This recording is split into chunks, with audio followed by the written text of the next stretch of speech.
Hello everyone, welcome back to story popcorns. और आज मैं एक्सप्लेन करने वाली हूँ लाइटर एंड प्रिंसेस ड्रामे की एक्सप्लेनेशन का पार्ट 2। पार्ट 1 में हमने देखा था गाओ युआन को लीशुआन से होमवर्क लाने को कहता है ताकि वो देख सकें लीशुआन कितना इंटेलिजेंट है। युआन को ये आइडिया काफ़ी लॉजिकल लगता है, इसलिए वो दोबारा लीशुआन के पास जाती है उसे प्रोवोक करने के लिए। उसकी एक्टिंग काम आ जाती है और लीशुआन उसे होमवर्क दे देता है। युआन को लगता है मिशन सक्सेसफुल हो गया है, लेकिन उसे अंदाज़ा भी नहीं था लीशुआन ने होमवर्क की जगह उसके कंप्यूटर में एक वायरस इंजेक्ट कर दिया है। ये कोई सिंपल वायरस नहीं था जो नॉर्मल ट्रिक्स से ठीक हो जाए। युआन उस वायरस को ठीक करने की कोशिश करती है पर वो उससे ठीक नहीं होता। अगली सुबह युआन अपने सीनियर्स के पास जाती है जो खुद को एक्सपर्ट समझते थे, पर लीशुआन के कोड को देखकर वो उसे समझ नहीं पाते। 3-4 सीनियर्स मिलकर भी वायरस ठीक नहीं कर पाते। तब उन्हें समझ आता है कि जिसने भी ये कोड लिखा है सिर्फ वही इसे समझ सकता है और वही इस वायरस को ठीक कर सकता है।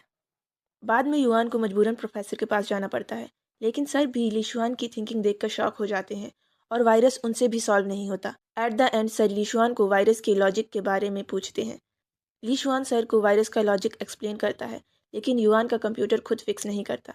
युआन बार बार लीशुआन से रिक्वेस्ट करती है कि वो वायरस ठीक कर दे, पर लीशुआन कोल्ड टोन में कहता है पढ़ाई करो और खुद सॉल्व करके दिखाओ।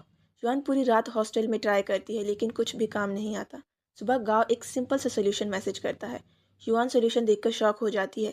इतना सिंपल सोल्यूशन और इतनी बड़ी प्रॉब्लम। युआन रेस्टोरेंट से खाना पैक करवा के लीशुआन के पास जाती है। वो लीशुआन को जेन्युइनली थैंक यू बोलना चाहती है, क्योंकि उस प्रॉब्लम से उसने काफ़ी कुछ नया सीखा। दूसरी तरफ वो फिर से लीशुआन को रिक्वेस्ट करती है कि वो मॉर्निंग क्लासेस अटेंड करे और क्लास को गाइड करे, लेकिन लीशुआन को इस सब में कोई इंटरेस्ट नहीं होता। वो युआन को जाने को कह देता है और जैसे ही वो बाहर जाती है लीशुआन दरवाज़ा बंद कर देता है। युआन का फ़ोन अंदर ही रह जाता है। युआन लीशुआन को दरवाज़ा खोलने के लिए कहती है, लेकिन लीशुआन ना दरवाज़ा खोलता है ना फ़ोन देता है। युआन डिसाइड करती है कि वो बाहर बैठकर लीशुआन के बाहर आने का वेट करेगी और दरवाजे के बाहर ही बैठ जाती है। रात कब बीत जाती है पता ही नहीं चलता। उसे खुद पता नहीं चलता कि वो कब वहाँ सो गई। सुबह ही लीशुआन दरवाज़ा खोलता है और युआन को बाहर सोता देखकर वहाँ से जाने लगता है, पर वो फिर से पीछे मुड़कर युआन को देखता है और उसके पास आकर उसके ऊपर अपनी जैकेट डाल देता है और उसे काफ़ी सॉफ्टली देखता है। उसके दिल में कुछ तो है युआन के लिए जो वो कभी एक्सप्रेस नहीं करता। आना युआन को कॉल करती है और बताती है कि ली शुआन क्लास में आ चुका है। युआन भी जल्दी जल्दी कॉलेज के लिए निकलती है। जब वो क्लास में पहुंचती है तो उसने लीशुआन का जैकेट पहना होता है। आना उसे नोटिस करती है कि युआन ने किसी और का जैकेट पहना है। युआन को खुद भी याद नहीं होता कि लीशुआन ने उसे अपना जैकेट कब दिया। सर और एक मैम क्लास में आते हैं और अनाउंस करते हैं कि लीशुआन ने डिजिटल प्रैक्टिस बेस के लिए अप्लाई किया है। इस सिस्टम के थ्रू स्कोर्स इंप्रूव होंगे, मॉर्निंग और इवनिंग क्लास की ज़रूरत भी नहीं होगी। बाकी सब स्टूडेंट्स खुश हो जाते हैं, लेकिन गाव और आना का प्लान फेल हो जाता है। उन्हें लगता है कि युआन की वजह से पूरा सिस्टम ही चेंज हो गया। अब एक नई प्रॉब्लम आ जाती है। वेलकम पार्टी परफॉर्मेंस मैंडेटरी होती है और मार्क्स उस पर डिपेंड करते हैं। आना को कहीं से पता चलता है कि जोंग वायलिन बजा सकता है। वो हॉस्पिटल में एडमिट होता है। आना उसकी पूरी केयर करती है, लेकिन बाद में पता चलता है कि जैंग को वायलिन बजाना नहीं आता। फाइनली आना और युआन डिसाइड करती हैं कि वो टॉक शो करेंगी। प्रैक्टिस के बीच लिशुआन आता है और उन दोनों को ओपनली इंसल्ट करता है। ये सब वेस्ट है, पढ़ाई पर फोकस करो। युआन हर्ट हो जाती है और पूछती है, अगर मैं स्टेज पर परफॉर्म करूं तो क्या तुम देखने आओगे? लीशॉन सरकास्टिकली रिप्लाई करता है, इनविटेशन दे रही हो क्या? वेलकम पार्टी के दिन एक लड़की वायलिन बजाती है और वहीं स्टेज पर लीशॉन को प्रपोज करती है। लीशॉन इस पर कोई रिएक्शन नहीं देता। फिर युआन स्टेज पर आती है और एक स्टोरी सुनाती है, एक डॉग के बारे में, जो इनडायरेक्टली लीशॉन पर ही कमेंट होता है। सबको समझ आए या ना आए, लीशॉन समझ जाता है। सब लोगों को युआन की परफॉर्मेंस बहुत पसंद आती है और सब उसके लिए क्लैपिंग करते हैं। जब युआन अपनी परफॉर्मेंस के बाद बैक स्टेज जा रही होती है तो लीशुआन वहां आ जाता है। वो उसे इग्नोर करके आगे जाती है, पर लीशुआन उसका रास्ता ब्लॉक कर लेता है। युआन पूछती है कि उसे क्या काम है और लीशुआन उसके फेस के पास आकर उसके माइक में बोलता है, पिगी तुम मुझे कुछ ज़्यादा ही नोटिस करती हो। और वो सबके सामने युआन को प्रपोज करता है। डायरेक्टली नहीं, पर ऐसे कि जिससे सबको लगे कि युआन लीशुआन को लाइक करती है और वो उसके प्रपोजल का रिप्लाई दे रहा है और उसका प्रपोजल एक्सेप्ट कर रहा है।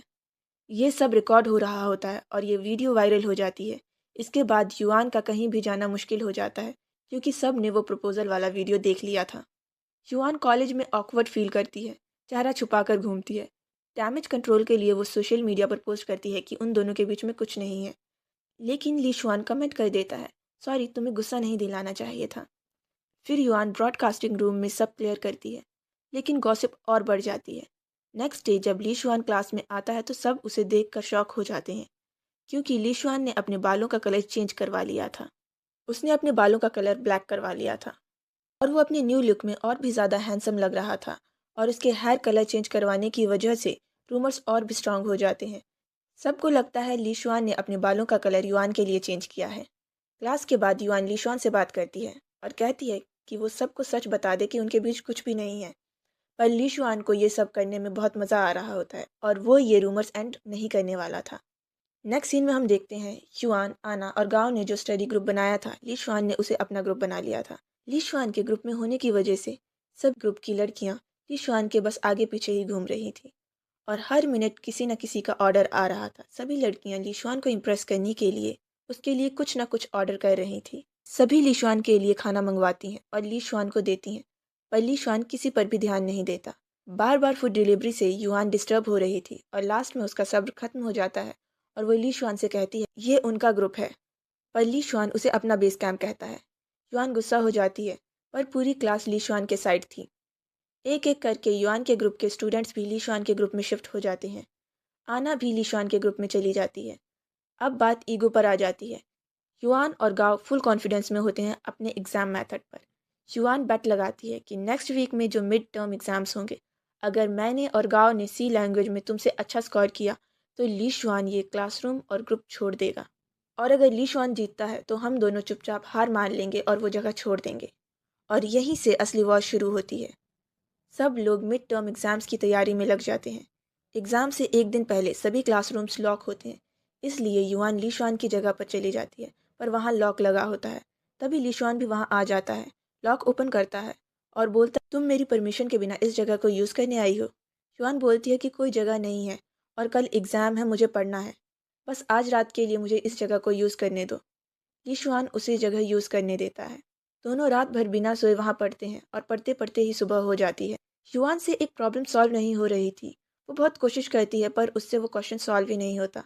तब ली शुआन कैजुअली एक छोटा सा हिंट देता है और वही हिंट युआन के लिए काम आ जाता है और चुटकियों में प्रॉब्लम सॉल्व हो जाती है। युआन जब ली शुआन की तरफ देखती है तो उसकी आंखों में एडमायरेशन होती है। इस मोमेंट पे लगता है कि युआन के दिल में भी ली शुआन के लिए सॉफ्ट फीलिंग्स हैं। जाते वक्त ली शुआन उसे उस जगह की चाबी देता है। ये वही चाबी है जो युआन ने आज भी संभाल कर अपने पास रखी है। ली शुआन ने उसे वो चाबी दी जिसका मतलब है युआन बिना परमिशन के वहाँ आ जा सकती है। कॉलेज में युआन ली शुआन के आने का वेट कर रही होती है, पर जैसे ही वो आता है वो दूसरी तरफ देखना स्टार्ट कर देती है, जैसे कि वो उसका वेट कर ही नहीं रही थी। क्लास में सर एक टास्क देते हैं कोडिंग से हार्ट शेप बनाने का। सबको टास्क काफ़ी ईजी लगता है। ली शुआन सबसे पहले सबमिट करके चला जाता है। नेक्स्ट डे रिजल्ट्स आते हैं। युआन को मिलते हैं 100 आउट ऑफ 100। उसे लगता है कि शायद इस बार उसने ली शुआन से बेटर परफॉर्म किया है। ली शुआन उसके हाथ से उसके रिजल्ट ले लेता है और उसके मार्क्स देखकर सरकास्टिकली स्माइल करता है। युआन ली शुआन का कोड देखना चाहती है। ली शुआन उसे अपना कोड दिखाता है। युआन उसके कोड को देख के समझने की कोशिश करती है, पर उसे कुछ समझ नहीं आता। ली शुआन बोलता है कि खुद को फोर्स मत करो, तुम्हें डिप्रेशन हो जाएगा, तुम्हें ये कोड समझ नहीं आएगा। पर युआन ली शुआन का कोड अपनी नोटबुक में लिखती है और ली शुआन ये देखकर स्माइल करता है। बाद में युआन ली शुआन के कोड का रिजल्ट चेक करने के लिए उसका कोड अपने कंप्यूटर में लिखती है। ली शुआन के कोड का रिजल्ट देखकर युआन शॉक हो जाती है, क्योंकि उसका हार्ट शेप बहुत ही ज़्यादा परफेक्ट और अच्छा था। आना और गाँव भी उसके साथ होते हैं। गाँव भी उसका कोड देखकर कहता है इस कंपटीशन में ली शुआन अनबीटेबल है। आना भी बोलती है कि हमें सिर्फ 100 मार्क्स मिल सकते थे, पर इसका कोड इतना अच्छा है कि 100 मार्क्स भी कम है। यही फ़र्क है हम में और ली शुआन में। कंपटीशन अपनी जगह है, लेकिन गाँव एक प्रैक्टिकल इंसान है। उसे पहले अपना फ़ायदा दिखता है। वो डिसाइड करता है कि वो भी ली शुआन का बेस ज्वाइन करेगा। हेजिटेशन के साथ वो ली शुआन के पास जाता है और उससे बेस कैंप ज्वाइन करने की बात कहता है। ली शुआन उसे कुछ नहीं कहता। फिर बाद में उसे एक टास्क दे देता है और रिस्पॉन्सिबिलिटी देता है, जिसका मतलब है उसने उसे बेस ज्वाइन करने के लिए परमिशन दे दी है। गाँव खुश हो जाता है, पर युआन अभी भी कंफ्यूज्ड थी कि उसे क्या डिसीजन लेना चाहिए। मार्केट में युआन रेन से मिलती है। रेन वहाँ लीशुआन से मिलने आई होती है। रेन और लीशुआन को साथ देखकर युआन ना कुछ कहे वहाँ से चली जाती है। अगली सुबह लीशुआन रेन को आना के ग्रुप में डाल देता है। आना ऑब्जेक्शन करती है क्योंकि रेन क्लासेस अटेंड नहीं करती, पर लीशुआन किसी की नहीं सुनता। हॉस्टल में आना और रेन के बीच क्लैश होता है। रेन के जाने के बाद आना युआन को कहती है लीशुआन और रेन के बीच कुछ चल रहा है। युआन भी डाउट में आ जाती है क्योंकि उसने भी सुबह दोनों को साथ देखा था। युआन डायरेक्टली रेन से पूछती है कि क्या वो और ली शुआन साथ में है।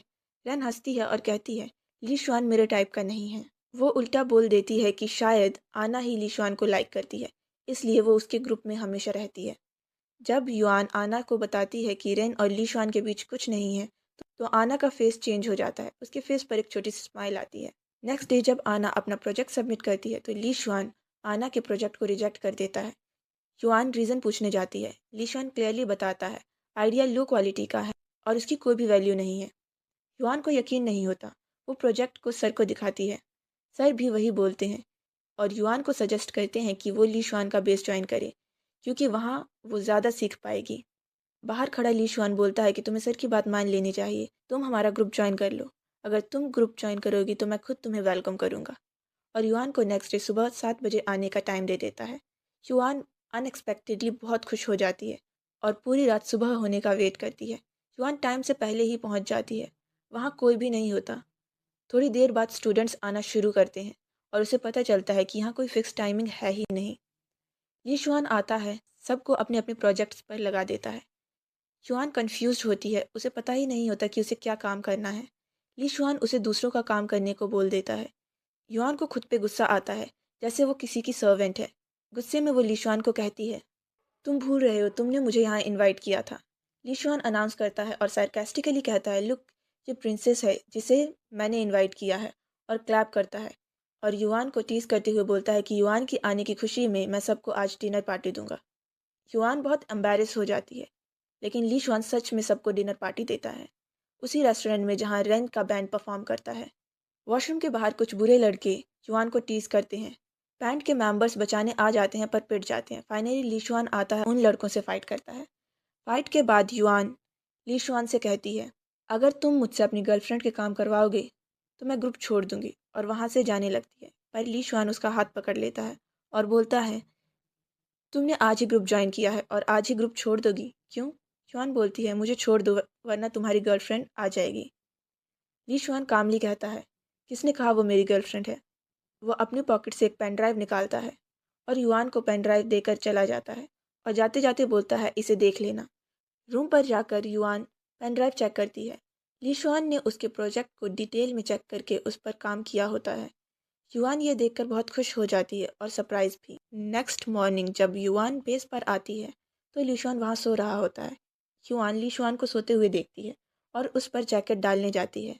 ली शुआन जाग जाता है और अभी भी नींद में ही होता है, और नींद में ही बोलता है तुम क्या करना चाहती हो जब मैं सो रहा हूँ।